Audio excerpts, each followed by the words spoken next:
We're following breaking news from the epicenter of the latest COVID surge. We're talking about Florida, now seeing record numbers of new cases. Despite that, the governor, Ron DeSantis, is fighting to ban masks in schools, and that fight is escalating very dramatically tonight. Our national correspondent, Natasha Chen, is in Orlando for us. Natasha, so update our viewers on the latest.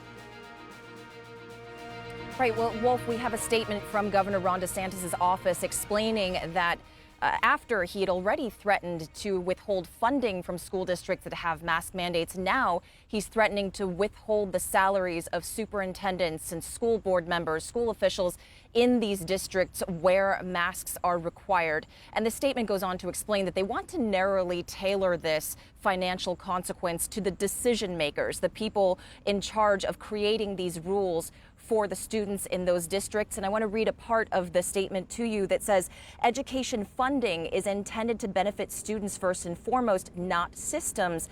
The governor's priorities are protecting parents' rights and ensuring that every student has access to a high quality education that meets their unique needs. And we should mention that there are already multiple lawsuits over this issue.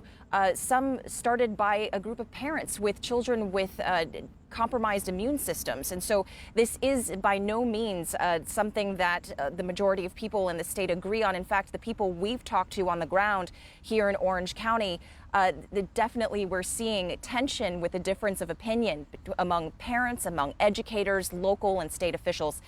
There's one parent we spoke to today who came to this vaccination site to bring his 12-year-old to get vaccinated. And he said, you know, his son will be masked, but what about all those other kids whose parents potentially opt out of taking them to school with the mask on, especially the children under 12 who are not eligible yet to get vaccinated?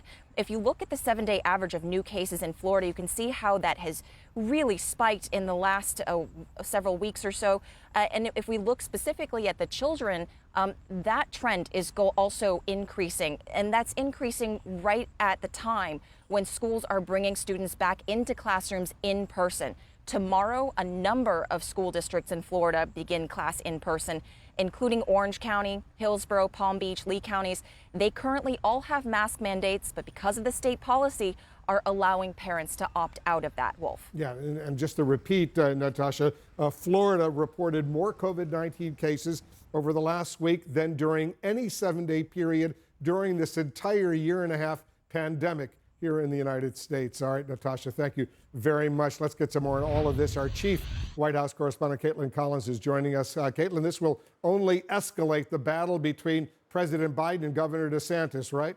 It certainly could, Wolf, because that message that you heard from President Biden last week to Republican governors who have been taking steps like this, like imposing things like banning mask mandates, was essentially do no harm. He was telling these Republican governors that if they are not going to help instituting these public health measures that the CDC and other public health experts say need to be put in place with the rise of the Delta variant and kids going back to school, then at least get out of the way and don't stand in the way of those who are trying to implement those efforts. So we have not gotten a response from the White House to this latest statement from Governor DeSantis' office, but we are checking on it, Wolf, as we are getting other CDC news about the vaccines and whether or not those booster shots are going to get any guidance on whether or not they should be recommended soon, because we are now learning the vaccine advisors for the CDC will be meeting on Friday. Whether or not we get a decision from that meeting remains to be seen, because right now the agenda that we have just says they will be having a discussion about booster shots. And we know that our reporting shows that the FDA was eyeing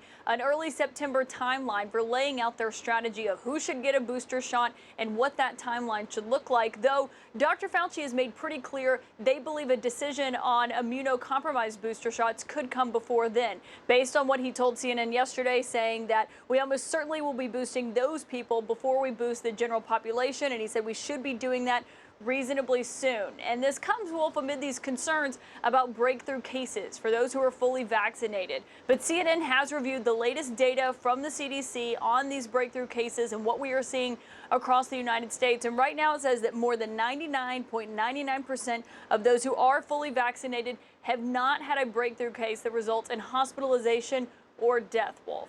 Yeah, that's really, really important. Bottom line, get a shot. If you haven't gotten a shot, get it right away. The U.S. military, as you know, Caitlin, is now moving very quickly ahead with a mandate to vaccinate all active duty U.S. military personnel, 1.5 million troops we're talking about. What are you learning about those plans? Yeah, this is a memo that came from the Defense Secretary Lloyd Austin today saying that by mid-September, he is going to be seeking a mandate from the White House to make these vaccines required for all military personnel. Of course, that is not something that has been taken. That step hasn't gone that far yet because they were waiting to see if they were going to get full FDA approval, since right now the vaccine just has authorization from the FDA, 2 different steps that they make when determining, making decisions about the vaccine. And so essentially, this is not saying that all military members need to be vaccinated, fully vaccinated by September 15th. But by that date, that is when you're going to see the Defense Secretary seek basically a waiver from the White House that would let them require these vaccines among the military. That is a decision that has to come down from President Biden. But citing public reporting, the White House and the Pentagon are both saying today that they believe that full approval could happen by then, which then, of course, the Pentagon could require those vaccines for everyone. Right now, they're essentially working on the plans to implement that and how they would actually get each unit of the military to get people vaccinated. Yeah, clearly the FDA and the CDC, they're moving quickly for that full authorization. The use of these vaccines also moving quickly on getting a booster shot authorized for certain individuals as well. Caitlin, thank you very much. Caitlin Collins reporting from the White House. Let's get some more on all of this. Dr. Peter Hotez is joining us. He's the co-director of the Texas Children's Hospital Center for Vaccine Development. Dr. Hotez, thanks so much for joining us. So as you know, students are returning to schools all across the country. The Florida Governor Ron DeSantis is now going one step further to prevent mask mandates for these kids in schools. You're seeing anti-mask efforts in your state of Texas as well. Are these officials, for all practical purposes, putting these kids at unnecessary risk? Yeah, that's absolutely right, Wolf. I mean, this is so self-defeating. Look what's happened. Even before schools have started, we've seen this sharp rise in something we haven't seen before, which are lots of kids being hospitalized.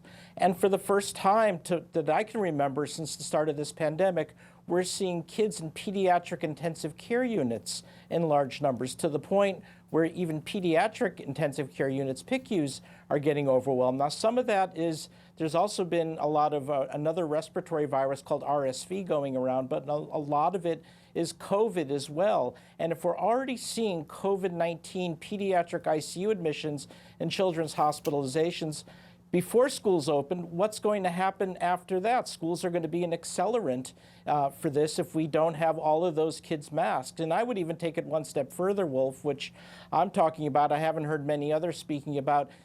It's not even going to be enough to have mask mandates in the schools. We need all of the adolescents vaccinated, and really we need to move towards vaccine mandates for the 12 to 17-year-olds in the schools. And here's why.